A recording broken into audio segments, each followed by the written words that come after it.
Hey guys, and welcome to Taylor Tech. Today we're going to take a look at the LyxPro HHMX-15 dynamic vocal microphone. So what this is a general purpose dynamic microphone for use in either studio, stage, or wherever you need it. So in the box you get the microphone itself, a clip for holding it, and a little pleatherette bag that you can use to store it in. Physically, this microphone is very well constructed. It's got a nice heavy metal body. It's got the metal mesh grill that is actually very tough. Right as I was setting up for this video, I actually I dropped it when I was meant to put it on the table, and it landed capsule down, but suffered no damage because even landing on concrete, because it's a dynamic microphone. It's got these, I don't know if you can see them there. It's got these little flats as you go around the grill that prevent it from rolling. So as it rolls, it will actually stop itself before it rolls off a table, which is actually nice. Most microphones don't have something like that, and they'll just roll right off the table. And that mesh grill actually does have some nice foam on the inside. It's nice and fairly thick, which really helps with plosives. Another thing I noticed is there's a little rubber pad here between the body of the microphone and the microphone capsule itself. That capsule seems to be just pressed in with that pad there. And that helps with handling noise quite a bit. Cuts that down, makes it have a little bit less noise if someone is using it as a handheld mic. Specs wise, this guy has a cardioid polar pattern from here, meaning this is your rejection angle. It also has a 600 ohm impedance, a 50 to 15 kilohertz frequency response range, and a negative 54 decibel sensitivity. Now, the sensitivity did not say if it was A-weighted or not. That is the industry standard. I'm going to give LyxPro the benefit of the doubt and assume it was an A-weighted. The only limitation I've seen with this microphone that you don't have with others like Shure or Behringer is that the capsule seems to be fixed. As far as I can tell, there's no way to remove this capsule short of doing something that you would probably regret. So if the capsule is damaged, you're not going to be able to take it out and repair it or replace it. Although, frankly, as cheap as this microphone is, you really don't have to.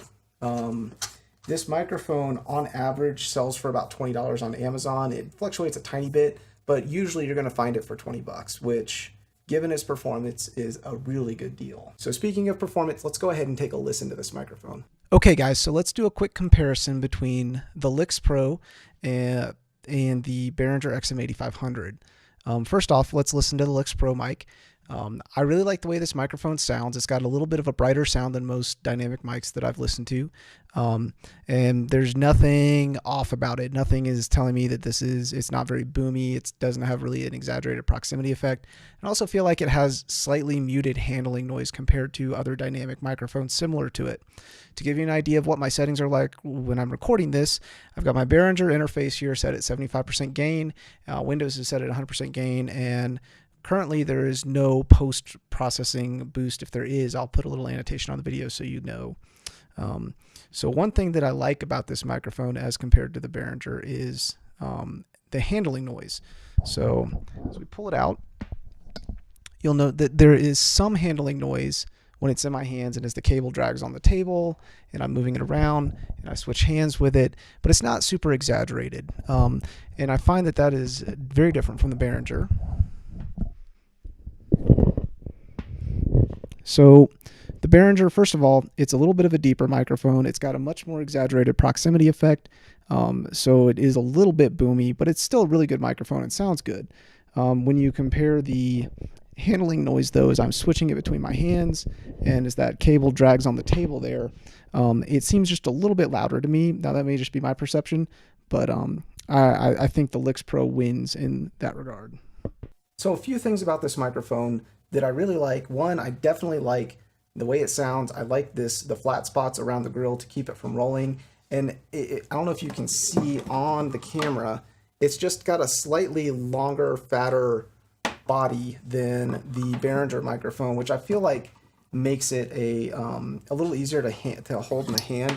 I feel like I get a better grip on this guy than I do on the Behringer, which is a little narrower. So some of that's a personal preference thing, but for me, I think the LyxPro feels better in the hand. So overall, this microphone is a great all-rounder. It's certainly not the best microphone. There are higher dollar microphones that you can get out there. I think it looks good aesthetically. I think it sounds great. And you know, it's got some nice little touches that you wouldn't normally expect with a $20 microphone that I feel like sets it apart from some of the other competition at that $20 price point. All right, guys, thanks for watching. I hope you enjoyed this video. If you did, subscribe for more content like this in the future and throw a like on it. If you have any questions or comments for me, leave them in the comment section down below. I love talking with y'all. Also, if you'd like to support my channel, click the Amazon link in the description to shop on Amazon and support my channel that way. I really appreciate it when y'all do that. Thanks for watching, guys. Have a good one.